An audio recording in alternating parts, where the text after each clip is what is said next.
Hello दोस्तों, तो आज हम जेड डायनेस्टी सीजन 1 के लास्ट एपिसोड को एक्सप्लेन करने वाले हैं, वो भी बहुत ही ज्यादा डिटेल्स के साथ ही साथ हम ये बात भी डिस्कस करेंगे कि इसका सीजन 2 कब आने वाला है और भी कुछ जबरदस्त बातें इस वीडियो में आप लोगों को जानने को मिलेगी। तो इस वीडियो को लास्ट तक देखना और अगर वीडियो पसंद आए तो वीडियो को लाइक कर देना और साथ ही साथ एक प्यारा सा कमेंट भी कर देना। तो जैसा कि पिछले एपिसोड में हमने देखा कि पूहाव ज़ियाओफान को सारी सच्चाई बता देता है, लेकिन ये सारी बातें ज़ियाओफान को बिल्कुल भी अच्छी नहीं लगती और उसकी डिमोनिक पावर उस पर हावी हो रही थी, जिसकी वजह से ज़ियाओफान की बॉडी से बहुत ज्यादा रेड ऑरा निकलना शुरू कर देता है।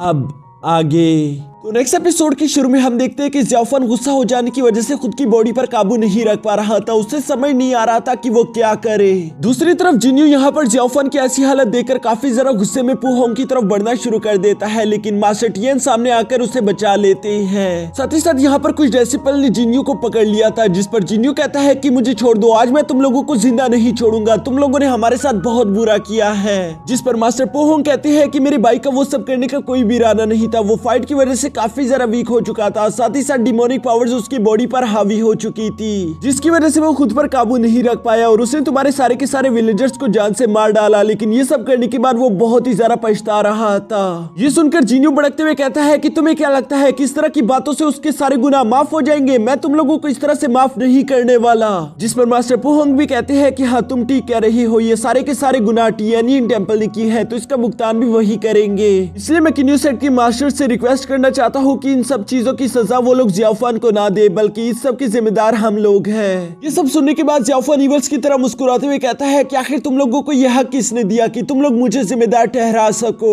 दूसरी तरफ मास्टर पूहोंग यहाँ पर ज़ियाओफान का बढ़ता हुआ ये इवल ऑरा देखकर काफी जरा परेशान हो गए थे। वो ज़ियाओफान से कहते हैं कि प्लीज शांत हो जाओ, मैं जानता हूँ कि तुम अपने गाँव वालों के मरने पर यूं जल रहे हो, लेकिन अगर तुमने ये सब यहीं पर नहीं रोका तो इसका अंजाम बिल्कुल भी ठीक नहीं होगा, तुम इवल रास्ते पर चल पड़ोगे। ये सुनकर ज़ियाओफान गुस्सा होते हुए कहता है कि बस करो, तुम लोग हर वक्त अच्छाई और बुराई के रास्ते के बारे में बात करते रहते हो, लेकिन तुम बताओ कि क्या तुम लोग अच्छाई के रास्ते पर चल रहे हो? तुम लोगों ने मुझसे इतना बड़ा सच छुपाया, तुम लोगों ने मुझे आज तक पता नहीं चलने दिया कि मैं हूँ क्या। और ये कहते साथ ही ज़ियाओफान गुस्से में चिल्लाना शुरू कर देता है कि मुझे बताओ कि मैं क्या हूँ। और ये कहते साथ ही उसकी बॉडी से बहुत ही ज्यादा ऑरा भी निकल रहा था। यहाँ पर इतने ज्यादा डिमोनिक ऑरा हो जाने की वजह से ज़ियाओफान की आंखें रेड हो जाती है, जबकि साथ ही साथ वो पूरी तरीके से बेकाबू हो चुका था, जिसकी वजह से वहाँ पर मौजूद डेसिपल उसे रोकने की कोशिश करते हैं। जहां ज़ियाओफान बहुत ही आसानी के साथ उन डेसिपल्स को पटक रहा था। ये देखकर मास्टर डाओजुआन अपने छोटे डेसिपल को वहां पर भेज देते हैं, जिसने आते साथ ही 7 स्वॉर्ड फॉर्मेशन एक्टिवेट कर दी थी। ये फॉर्मेशन वाकई में बहुत ज्यादा स्ट्रॉन्ग थी, लेकिन ज़ियाओफान काफी आसानी के साथ अपने सामने एक शील्ड बनाते हुए सारे के सारे फॉर्मेशन को रोक लेता है। और इससे पहले कि वो आगे कुछ भी कर पाता, तभी अचानक वहां पर पीछे से जिया आ जाती है, जिसने आते साथ ही ज़ियाओफान का हाथ पकड़ लिया था और वो उसे अपने साथ चलने के लिए कह रही थी। यहाँ ज़ियाओफान एक लम्हे के लिए अपने टीचर्स की तरफ देखता है, क्योंकि वो हमेशा उन लोगों को अपनी फैमिली की तरह मानता था, पर इस बार नहीं, क्योंकि वो जिया के साथ चलना शुरू कर देता है। यहाँ चलते चलते ये लोग टेंपल से बाहर आ गए थे, पर बहुत सारे डेसिपल लगातार इन लोगों पर हमला कर रही थी, जिसकी वजह से अब ज़ियाओफान को भी उन लोगों का जवाब देना पड़ता है। लेकिन इसके दौरान अब ज़ियाओफान भी काफी ज्यादा थक चुका था, जिस पर जिया ज़ियाओफान से कहती है कि तुम्हें घबराने की कोई जरूरत नहीं, मैं हमेशा तुम्हारे साथ खड़ी रहूंगी। दूसरी तरफ हम देखते हैं कि किंग सेट के बहुत सारे डेसिपल इन लोगों पर हमला करने के लिए आ रहे थे, लेकिन तभी अचानक वहाँ पर डीमन किंग की एंट्री होती है, जो कि आते साथ ही कहता है कि मेरी बेटी को हाथ लगाने की हिम्मत भी मत करना। और यहाँ आने के बाद वो अपनी बेटी से कहता है कि यहाँ से चली जाओ। ये सुनने के बाद जिया वहाँ से ज़ियाओफान को लेकर पीछे की तरफ रवाना हो जाती है, जबकि दूसरी तरफ हम गोस्ट किंग को देखते हैं, जो कि वहाँ मास्टर डाओजुआन से कह रहा था कि वक्त आ ही गया, चलो एक बार फिर से हम एक दूसरे से टकराते हैं ताकि ये सब हम यहीं पर खत्म कर सके। दूसरी तरफ मास्टर डाओजुआन भी अब उसके सामने आकर खड़े हो गए थे, जहाँ पर वो उसे बताते हैं कि ठीक है, मैं ये सब खुशी से करना चाहूंगा, क्योंकि मैं भी हमेशा से यही चाहता था कि मैं इस दुनिया से डीमंस का खात्मा कर दूं, और तुम मुझे आज वो मौका दे रहे हो। यहाँ पर ये दोनों एक दूसरे से फाइट करने के लिए पूरी तरीके से तैयार हो चुके थे, जबकि दूसरी तरफ हम देखते हैं कि वहाँ पर बाकी के सारे डीमंस भी आ चुके थे, जिनके आते साथ ही वहाँ पर दोनों साइड्स के दरमियान एक खतरनाक युद्ध शुरू हो गया था। दूसरी तरफ दोनों साइड लीडर भी आपस में फाइट कर रहे थे, लेकिन ज़ियाओफान और जिया इस फाइट में हिस्सा ना लेते हुए सिर्फ इस फाइट से निकलने की कोशिश कर रहे थे कि तभी अचानक वहाँ पर इन लोगों के सामने मिस यूवी आ गई थी, जो कि जिया से कहती है है कि तुम जियाफन को इतनी आसानी के साथ यहाँ से नहीं लेकर जा सकती। असल में वो यहाँ पर जियाफन को मारना नहीं चाहती थी, बल्कि वो सिर्फ उसे बचाना चाहती थी, क्योंकि जियाफन उनके सेट का एक मेंबर है। लेकिन दूसरी तरफ जिया को ऐसा लगता है कि शायद यूवी उसे मारने की कोशिश करने वाली है, इसलिए वो उससे कहती है कि अगर तुम्हें जियाफन को मारना है तो पहले तुम्हें मुझसे फाइट करनी होगी। जो कहते साथ ही वो अपनी ग्रीन लोटस का इस्तेमाल करते हुए फौरन से आगे बढ़कर मिस यूवी पर हमला करना शुरू कर देती है। मिस यूवी भी अपने सो टेक्निक में काफी ज्यादा परफेक्ट थी, इसलिए वो यहाँ पर जिया के सारे अटैक्स को ब्लॉक करते साथ ही साथ उसे बराबर की टक्कर देती है। दूसरी तरफ हम देखते हैं कि जियाफन के सामने टियानिन टेंपल का एक डिसिपल आकर खड़ा हो गया था, जो कि जियाफन से कहता है कि जियाफन तुम्हें खुद पर काबू करना ही होगा। और ये कहते साथ ही उसने अपने पास से होली बेल निकाल ली थी, जिसके साउंड से वो जियाफन की डिमोनिक एनर्जी को खत्म करना चाहता था। लेकिन इसकी वजह से यहाँ पर जियाफन को काफी ज्यादा तकलीफ हो रही थी, जिस पर जियाफन अपने डिमोनिक पावर्स को और ज्यादा बढ़ाकर अपने दर्द को कम करने की कोशिश करता है। लेकिन दूसरी तरफ हम उस मोंग को देखते हैं जिसने अपने होली बेल फॉर्मेशन को एक्टिवेट करके अपनी पावर्स को और ज्यादा बढ़ा दिया था। लेकिन जियाफन की एनर्जी के सामने उसकी फॉर्मेशन कुछ भी नहीं थी, इसलिए जियाफन उसे बहुत ही आसानी के साथ तोड़ देता है। ये देखकर वो मोंग कहता है कि मैंने कहा था कि शांति से मान जाओ, अब मुझे बिला वजह तुम्हारे साथ जबरदस्ती करनी होगी। और ये कहते साथ ही वो मोंग आगे बढ़कर जियाफन से उसके मैजिकल स्टिक को खींचने की कोशिश करता है। लेकिन अब यहाँ पर जियाफन अपने गुस्से पर काबू नहीं रख पा रहा था, जिसकी वजह से वो जोरों के साथ चिल्लाता है और उसकी बॉडी से बहुत ही ज्यादा हाई एनर्जी निकल रही थी। ये एनर्जी इतनी ज्यादा थी कि दूर से गोस्ट किंग को भी दिख जाती है, जो कि मास्टर डाउजुआन से कहता है कि देखो तुमने क्या कर दिया, तुमने खुद के अपने एक डेसिपल को अंधेरे में धकेल दिया, जबकि तुम लोग कहते रहते हो कि तुम लोग सच्चाई के रास्ते पर चल रहे हो।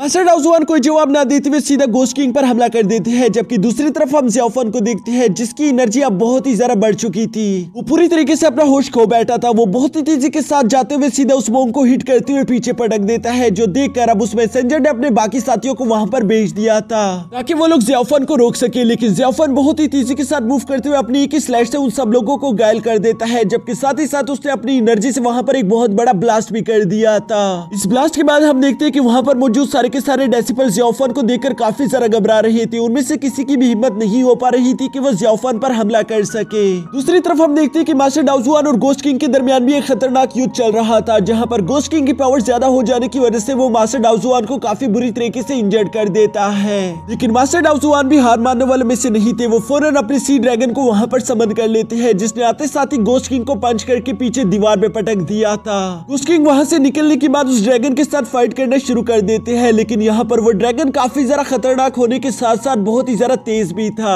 दूसरी तरफ यहाँ नीचे हम मैदान में देखते हैं जहाँ जियाफन के पास आने से सारे ही लोग डर रहे थे, क्योंकि उसके आसपास बहुत सारा डिमोनिक हो रहा था। लेकिन जिया वो सब बर्दाश्त करते हुए जियाफन के करीब आ गई थी, जहाँ वो जियाफन का हाथ पकड़ते हुए कहती है कि जियाफन ये मैं हूँ जिया, मैं जानती हूँ कि तुम मुझे सुन सकते हो, प्लीज शांत हो जाओ, ये सब कुछ ज्यादा देर तक नहीं रुकने वाला, ये सब कुछ खत्म हो जाएगा, मैं तुम्हारा साथ कभी भी नहीं छोड़ने वाली, चाहे तो ये सारी की सारी दुनिया ही हमारे खिलाफ क्यों ना हो जाए। जियाफन उसकी ये सारी बातें सुनकर धीरे धीरे होश में आ गया था, जिसके बाद जिया उससे कहती है कि चलो हमें यहाँ से चलना होगा, और ये दोनों वहाँ से बाहर की तरफ दोबारा से भागना शुरू कर देते हैं। दूसरी तरफ हवा में हम देखते हैं कि मास्टर डाउजुआन ने गोस्ट किंग को हराने के लिए अपनी सोर्ड ऑफ इमॉर्टैलिटी को दोबारा से समन कर लिया था, जहाँ वो अपनी डिवाइन सोर्ड का इस्तेमाल करके गोस्ट किंग को पीछे पटक देते हैं। साथ ही साथ उनकी नजर यहाँ पर जियाफन पर पड़ गई थी, जो कि जिया के साथ वहाँ से बाहर की तरफ भाग रहा था, और उसके रास्ते में जो भी आ रहा था वो उसे बड़ी आसानी के साथ हरा रहा था। ये देखकर मास्टर डाउजुआन अपने मन में सोचते हैं कि जियाफन ऑलरेडी बुराई के रास्ते पर चल चुका है, मुझे उसे रोकने के लिए कुछ न कुछ करना ही होगा, नहीं तो हमारी आने वाली जनरेशन को इसकी एक बहुत बड़ी कीमत चुकानी होगी। और इसलिए वो यहाँ पर जियाफन को मारने का इरादा पक्का कर लेता है, जिसकी वजह से उसे दोबारा से सोर्ड ऑफ इमॉर्टैलिटी का इस्तेमाल करके अपनी 1000 सोर्ड टेक्निक का इस्तेमाल करना शुरू कर दिया था। जियाफन इस टेक्निक को अपनी तरफ आता हुआ देखकर अपने सामने शील्ड क्रिएट कर लेता है, लेकिन जियाफन उस अटैक को ज्यादा देर तक रोक नहीं पा रहा था। दूसरी तरफ जिया भी उस अटैक को बहुत ही ज्यादा मुश्किल से रोक रही थी। ये सब देखकर मास्टर डाउजुआन अब अपने डिवाइन सोर्ड टेक्निक का भी इस्तेमाल कर देता है, जिससे ये तय हो गया था कि जियाफन अब यहाँ पर मारा जाएगा, क्योंकि यहाँ पर कोई भी डिवाइन सोर्ड की पावर्स को रोकने के काबिल नहीं है। जियाफन ये सब देखकर गुस्से से चिल्ला रहा था, लेकिन तभी अचानक उसके कानों में एक बहुत ही ज्यादा प्यारी सी आवाज सुनाई देती है, जो कि किसी और की नहीं बल्कि जिया की थी। वो बहुत ही तेजी के साथ जियाफन के सामने आ गई थी, और वो यूं ही सीधा सीधा जंप करते हुए सीधा उसी डिवाइन सोर्ड की तरफ बढ़ रही थी, जो देखकर जियाफन समझ चुका था कि जिया क्या करने के इरादे में है। जियाफन उसे रोकने की कोशिश करना चाहता था, वो ऑलरेडी काफी ज्यादा वीक हो चुका था, लेकिन इसके बावजूद भी वो जिया के पीछे छलांग लगाते हुए उसे रोकने की कोशिश करता है। जिया जियाफन के स्पिरिचुअल वर्ड में उससे कहती है कि जियाफन, याद है कि मैंने तुमसे कहा था कि मैं तुम्हारे लिए अपनी जान भी दे सकती हूँ, मैं तुमसे वाकई में बहुत ज्यादा प्यार करती हूँ, इसलिए प्लीज तुम भी मेरे लिए अपना ख्याल रखना। और ये कहने के बाद हम देखते हैं कि जिया आखिरकार आखिरकार उस डिवाइन सोर्ड के बिल्कुल सामने आ चुकी थी, जहाँ जिया अपनी सारी पावर्स को कंबाइन करके वहाँ पर एक बहुत बड़े फ्लावर्स को समन करने की कोशिश करती है। ऐसा करते हुए वो जानती थी कि मेरी सारी एनर्जी इस्तेमाल हो जाएगी, जिसके बाद मैं जिंदा नहीं बचूंगी। लेकिन जिया अपने मन में कहती है कि अगर मुझे अपने प्यार को बचाने के लिए अपनी जान भी देनी पड़ी तो मुझे इसके लिए कोई अफसोस नहीं। और ये कहते साथ ही उसने वहाँ पर एक बहुत बड़ा फ्लावर समन कर लिया था, जिसे वो लगातार अपनी सारी की सारी एनर्जी ट्रांसफर कर रही थी। यहाँ का ये सारा सीन देखकर वहाँ पर मौजूद सारे के सारे लोग बहुत ही ज्यादा हैरान दिखाई दे रहे थे, जबकि दूसरी तरफ ज़ियाफान की आंखों में आंसू भरे हुए थे। वो जिया को यूं अपने सामने मरते हुए नहीं देखना चाहता था कि तभी अचानक वहाँ पर एक बहुत बड़ा ब्लास्ट हो जाता है, जिसकी वजह से चारों तरफ शांति हो गई थी। हम देखते हैं कि यहाँ पर ज़ियाफान ने जंप करके जिया को अपनी गोद में पकड़ लिया था, जबकि जिया की गोल्डन बेल नीचे गिर चुकी थी।